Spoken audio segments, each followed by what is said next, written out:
From the unexplained to the mundane, come join us on a journey to the fringe.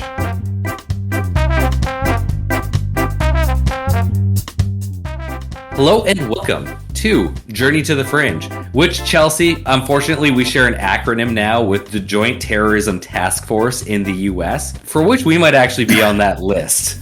So, I don't know, that's kind of awkward. That is awkward. But here we are in this world that we inhabit. We are your podcast hosts, Taylor and Chelsea. Here today, yes, those are the exact people I was thinking of. I got Chelsea. I really like, they just have a flamboyance to them. It's the button shirt. Oh, it's fabulous. We are here today to follow up and bring us into the spooky season. And of course, as we get closer to the spooky season, we are going to be talking about the spooky encounters. Now, Chelsea and I have picked only the ripest cryptid encounters to go over. I'm not actually sure. Chelsea tried to text me about how we're going to split this up, and I refused to answer, as that would restrict the creativity. It's true. He didn't answer me. That is, of course, our normal interactions, but it's true.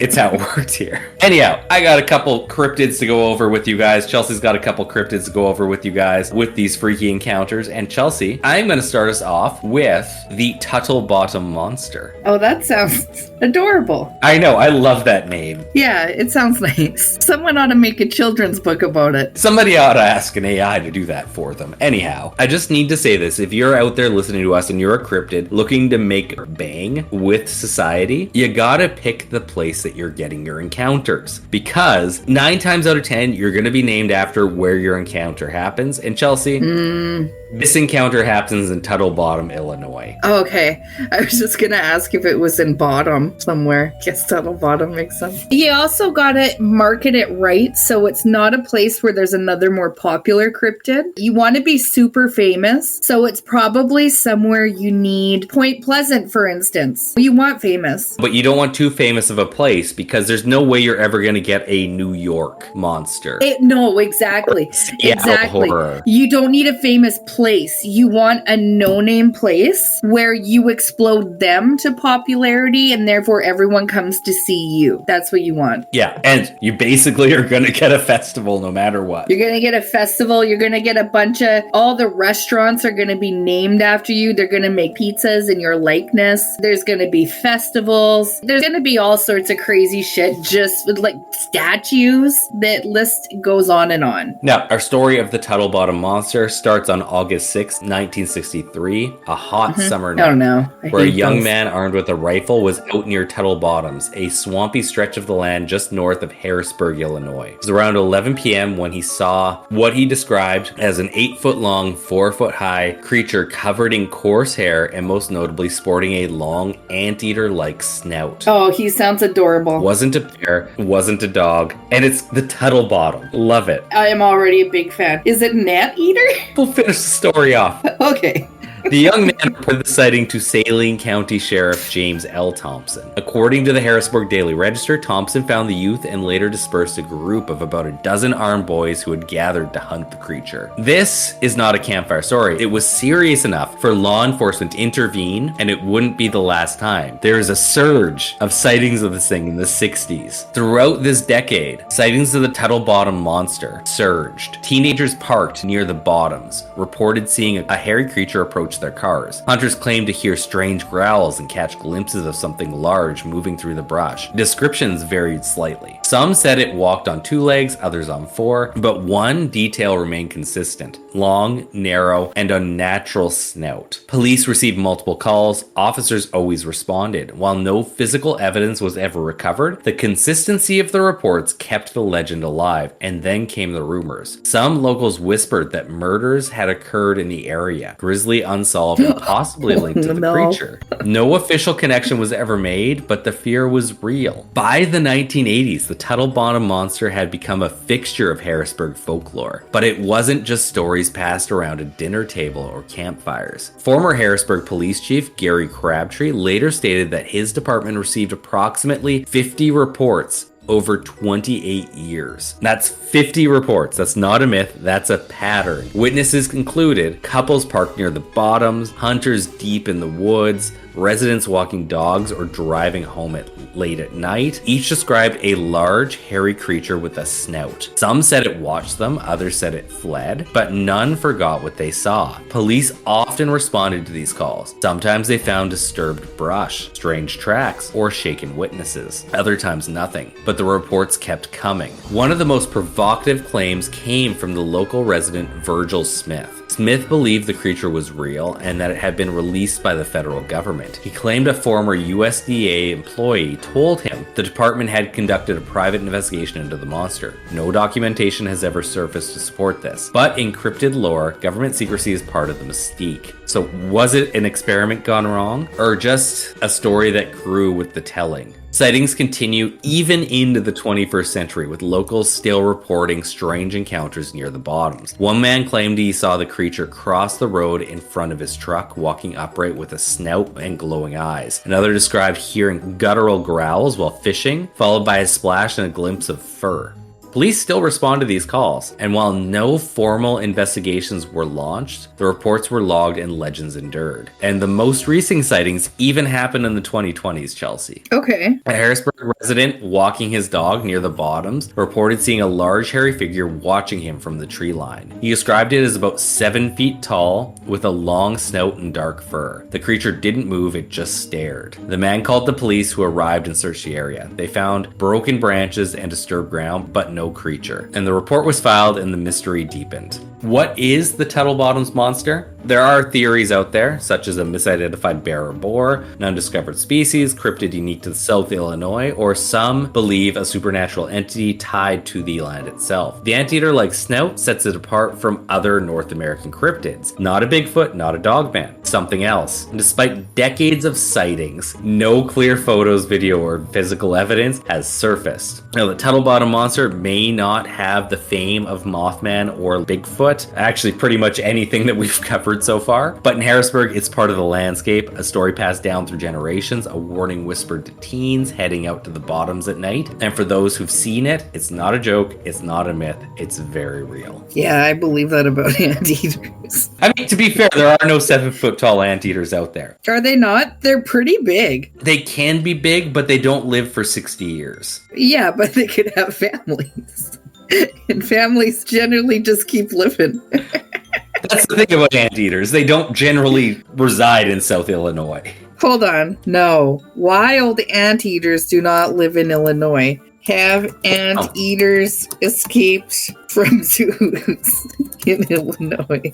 Apparently, the giant anteater can be up to 7 feet long. So if he stands up, he could... They're pretty big. And I... includes tail, too. Yeah, and if they probably got caught in the headlights, I bet their eyes would glow. Yeah. Yeah. Anyhow, that's... The Halloween episodes are not for disproving. They're for telling the stories of creepy things. I'm sorry. I Googled the renditions of what they look like, and they all look exactly like anteaters. Sorry, I had to. Okay.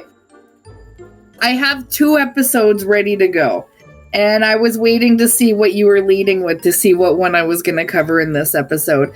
So I'm going with the conversation that we had at the beginning of the episode on if you're a cryptid, paranormal creature, you got to pick where you pop up. It determines your future as a paranormal cryptid. With that being said, my cryptid that I chose to do is the Nain Rouge. Have you heard of the Nain Rouge? I've heard of Moulin Rouge. Really? Okay, so this is the Red Devil of Detroit. I thought you might have heard of him, being that you've been to Detroit. I've heard of Nain Rouge, yes.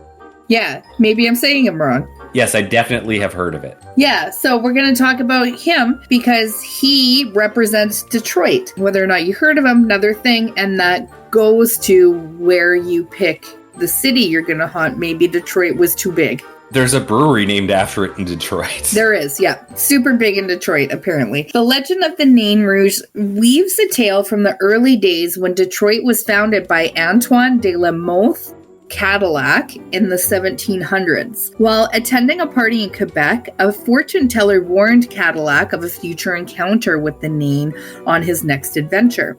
She stated Cadillac needed to appease the monster with flattery, and his reward would be discovering a city that would rival ones in France. If he respected the fiend, misfortune would darken his life. Cadillac sailed out on his mission the next day and eventually established Fort Pontchartrain du Detroit in the western bank of Detroit River. The fort prospered for years until one night someone spotted the Nain Rouge. When Cadillac ran into the Scarlet Imp, instead of paying him respect, he smacked the monster with his cane and told him to leave the city. The Nain Rouge's cackling laughter pierced the air as the demon slipped away into the inky darkness, and doom shrouded the arrogant Cadillac. His superiors removed the founder from his illustrious post and shipped him to Louisiana, as they did with the French back then, which he considered a wretched place to live with his family. I guess that explains a lot about what happened to Detroit. Was it a wretched place to live, or was it a wretched place to live with his family? Yes. The place or the family that was the Why issue? not both?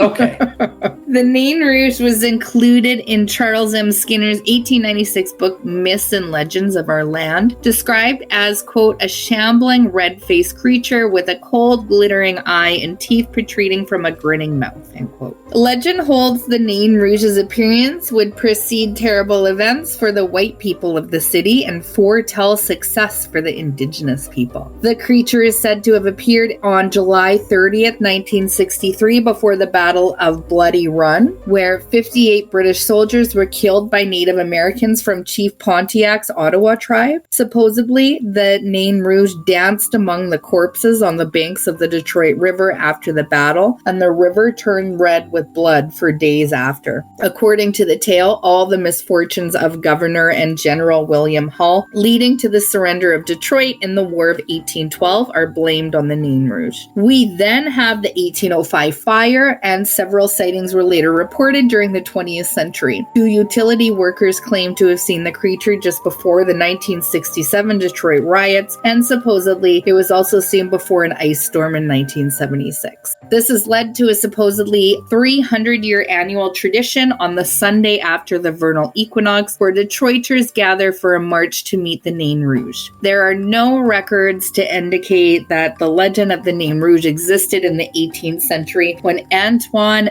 de la Mothe Cadillac was the authority in Detroit. The earliest record, Hamlin's Legends of Les Detroit, is probably not how you say that in French, but was it? There's an accent on it.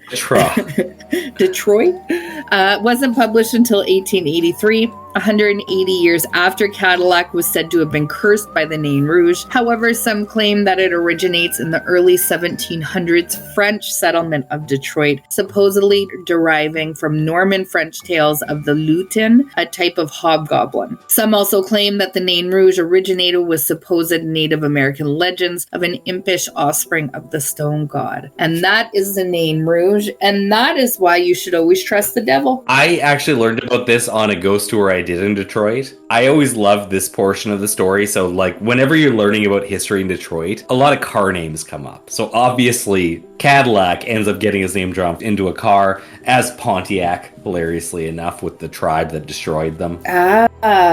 Cadillac, his family crest ends up being the logo for the Cadillac. What? Yeah, that's like when you look at a Cadillac, the logo for a Cadillac, that's his family crest. Also, he lied. That's not a real family crest. He made it up to say that he had a familial ancestry that didn't exist. That's the good thing about ghost tours. They always give you a really great history of the goings-ons of wherever you're visiting as well, unless you're doing a ghost tour in Barcelona, in which case don't do a ghost tour in Barcelona because you won't learn anything. But it'll be run by a guy from San Francisco. That is neither here nor there. Do you have anything to add to the Nain Rouge then? Perhaps how you really say the name? The Nain Rouge, which also does have a brewery, which we are unable to attend, unfortunately, because it's closed when we walked by. We did still get points on the Detroit Brewery Trail from it because they had a discount code, which I could use. Oh, good. An important part of the story. Do you have another creature for us, Dave? I do, Chelsea. And this is somewhat keeping with the region that we're in, but not really. For Chelsea, Okay. we are going to look at I'm intrigued. the Hubei Flying Entity. Oh, Which, yes, Hubei is nowhere near where we're talking about. never heard of it. Hubei Province, China. Close. What are you talking about? But I got an Illinois theme going on. And what do we know Illinois for, Chelsea? Pizza, Chicago, Mothman. There we go. Hubei Flying Entity. Oh my god. And also, the place that he picked was Hubei, and he is named after it. The second less scary theme of the episode. This is a winged humanoid reported in remote regions of Hubei province, also where the Yareng comes from. Oh. Often appearing before disasters or in moments of high strangeness. The first sighting on record is in Badong County, July of 1998. In this first documented account, which Badong County is in western Hubei province, it happens in early July of 1998. Multiple villagers reported seeing a large winged figure flying over a valley near their homes. They described it as 2.5 meters tall, or about 8 feet, covered in dark, leathery skin or fur, possessed a wingspan of roughly 3 to 4 meters, eyes reportedly glowed red in low light, and flight was silent with no flapping or sound, just a gliding motion. Now, witnesses claimed the creature hovered over the valley for several minutes before vanishing into the mist. No. 3 days later, a landslide struck the area, killing several residents and damaging infrastructure. While no formal investigation was launched, the timing of the sighting led locals to associate the entity with the disaster. The next notable sighting is in Shenangjia Forest Reserve on August of 2002. This particular forest reserve is known for the Yaren. A group of university students from Wuhan were hiking deep in the reserve when they witnessed a humanoid figure gliding between treetops at dusk. They estimated it to be 7 to 8 feet tall, wings described as bat-like, extending from shoulders to ankles. No visible feathers. They noted a membranous texture, like a bat. Eyes or chest emitted a faint glow, and movement was smooth and deliberate, not bird-like. The group reported the incident to park rangers, who dismissed it as a large bird or misidentification. However, the students maintained their account and later published a brief summary in a university newsletter, which was picked up by fringe cryptid blogs. Now, the third and final major account comes from Yichang City near the Three Gorges Dam. In October of 2009, a bridge maintenance crew working at night shift reported seeing a humanoid figure perched on a support beam. Witnesses described the figure as man-sized, hunched with elongated limbs. Wings folded tightly against his body, resembling a cloak. When it approached, the entity turned its head, revealing glowing yellow eyes. It then leaped into the air and glided across the river, disappearing into the fog. The crew reported the sighting to their supervisor, who advised discretion. Rumors spread among the local workers, and several refused to take night shifts in the following weeks. Now, across all these sightings, we get a few things that are fairly consistent. At least 7 to 8 feet tall, leathery bat-like wings, glowing eyes or chest, silent flight, appearance in a remote or industrial area, and while no formal police reports exist that I could find, because let's face it, I'm not going to pull up some Chinese police reports. These accounts have circulated in regional folklore and online cryptid communities. The Hubei Flying Entity remains one of China's most mysterious winged apparitions, part omen, part enigma. So is it a cryptid, a spirit, a warning? We may never know, but the consistency of these sightings suggests something is out there watching from the skies above Hubei. Oh, that was a good one. I really like that. I think we do need to do an episode on Mothmen of the World, because that was not the only one I could find. I've actually never heard of this guy, but I do know there are spots that it has popped up as well. I would be all over that. Big fan of Mothman. He's my favorite guy. My number one. And do you have another one, or is this where we're going to cut it for this one? I have another one. My next one is the Ozark Howler, which I didn't take this international for my second one. I stayed very much in the United States in the Ozark. But you moved south. I don't know what an Ozark is. All I know is that the dad from Arrested Development is in it. Yeah, he's in that show called The Ozarks. It's a group of lakes. Yeah. Oh, sorry. Is it? It's the Ozark Mountains or Ozark Plateau. It's a physiographic region in central southern U.S., primarily Missouri, Arkansas, Oklahoma, and a small part of Kansas. I couldn't get into the show, so I wouldn't know.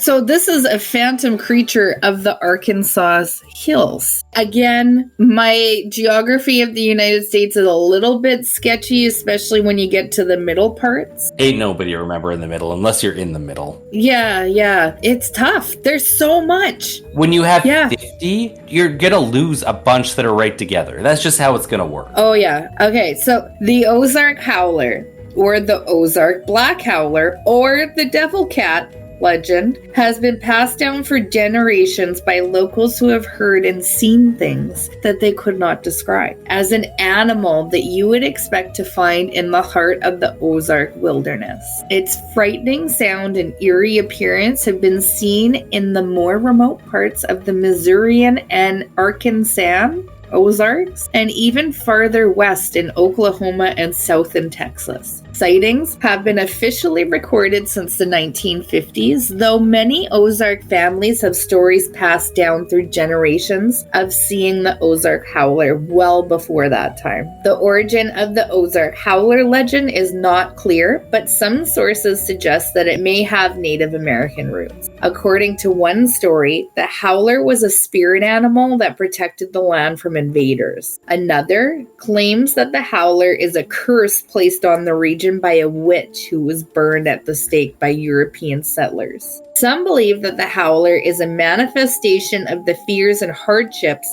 that the early pioneers faced in the wilderness. The legend gained more popularity in the 1990s when a cryptozoologist named Chad Arment published a book called Cryptozoology, Science and Speculation, which includes...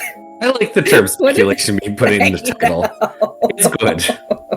It's quite a nice word when it comes to science. The book included a chapter on the Ozark Howler. Arment claimed that he had collected dozens of eyewitness accounts and physical evidence of the creature's existence. He also speculated that the Howler might be a new species of felid or canid or hybrid or both. Between 2005 and 2010, the Howler was spotted several times, and in 2015, the legend received more attention when a local television station in Arkansas reported that they had received photographs of the creature from a viewer. The station contacted the Arkansas Game and Fish Commission, who dismissed the photos as a hoax. However, some people still believe that the photos were genuine and that they showed proof of the Howler's reality. I bet you're wondering what he looks like because I didn't start with that. Let's talk about the description of what you would be seeing if you spotted the Ozark Howler. Just in case, maybe you've already seen him. Maybe you're sitting next to him on a bus. I don't know. Anything could happen. It's a Halloween episode. So if you're sitting on a bus,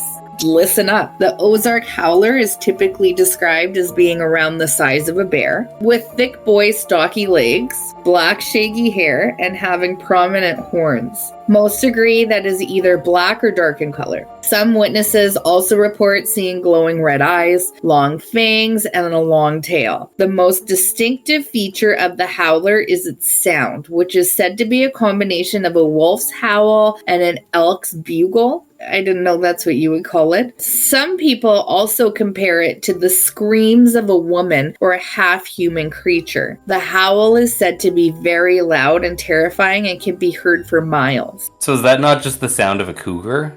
Yeah, it could be. Very humanly scream. Yeah, it's true. There's a lot of animals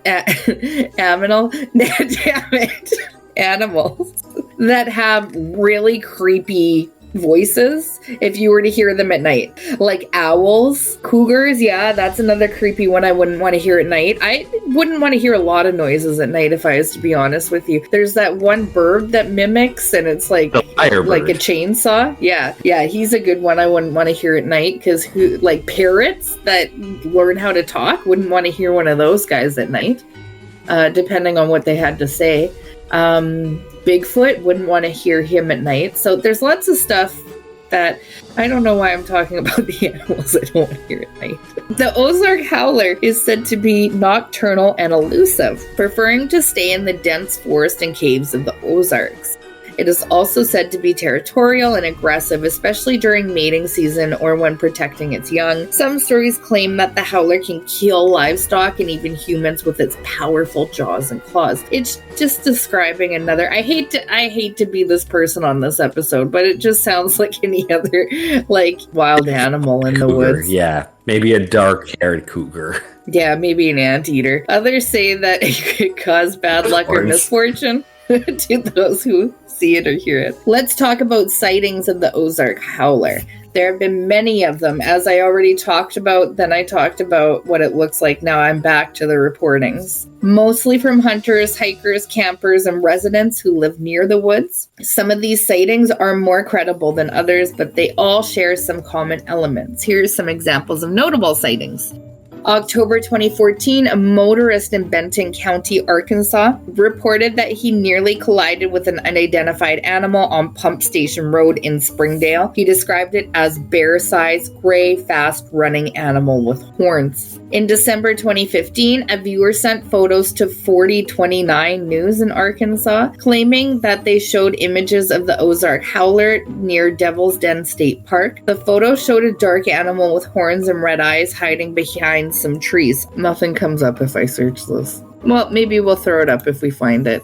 Otherwise, we'll just generate an AI image of it. In June 2016, a group of friends camping near Lake Tenkiller in Oklahoma claimed that they heard loud howls and saw glowing eyes in the dark. They also found large paw prints and scratch marks on their car. In August 2017, a couple hiking near Branson in Missouri said that they saw a large black animal with horns crossing a road, and they said that it looked like a cross between a bear and a goat. In October 2018, a hunter in Texas reported that he shot and killed an animal that he believed was an Ozark Howler near Big Thicket National Preserve. He said that it had black fur, horns, fangs, and red eyes. He took photos of his trophy and sent them to the local newspaper. That's the Ozark Howler. Lots of weird names of places in that, by the way.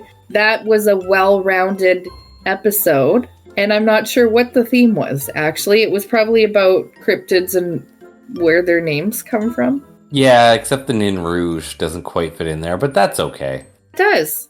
Not where his name comes from, but where a cryptid chooses to his stomp. origins from. Yeah. Yeah. And I guess with that, I have been Taylor, here with Chelsea. We are Journey to the Fringe. Thank you all for listening. We'll see you next week. Bye. Thank you for listening to Journey to the Fringe. If you have liked what you have listened to, please like, share, subscribe, or follow, depending on what venue you are listening to us through. Also, please, if possible, leave a 5-star review, as that really helps us in the algorithms. Should you wish to interact with us, please check us out on your social media of choice. I bet you we are there. And if you really want to communicate with us and give us ideas for new episodes, or tell us that we're wrong and terrible, either way, please send us an email at journeytothefringe@gmail.com. For now, I'll see you in the next episode.